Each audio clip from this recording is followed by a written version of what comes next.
Herkese salam. Bu vlogun uzun videosunu size paylaşmıştım. Düşündüm ki küçük vlogu da sizlere çekmiştim, paylaşım. Çünkü mən məsələn short videoları izləməyi çox sevirəm.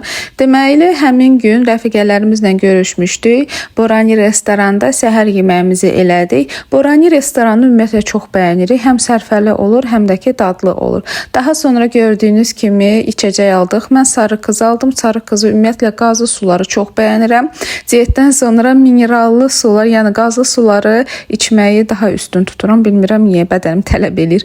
Daha sonra içəri şəhəri gəzdik. Gördüyünüz kimi ən gəzməli, ən görməli yerləri sizlər üçün qəşəngçini çəkdim. Daha sonra biz gəzdikcə çoxlu əyləndik, dedik, güldük, şəkillər çəkdik. Bəs siz rəfiqələrinizlə gəzərkən ən çox məsəl üçün nə aktivitetlər eləyirsiniz deyin, biz də bilək və gedib gəzək. Daha sonra yenə gəldik Boraniyə, ən sevdiyim sütlacdan sifariş elədim və o an elə keto diyetimi atdığım gün idi və sahildə yerləşən belə bir yerə gəldik.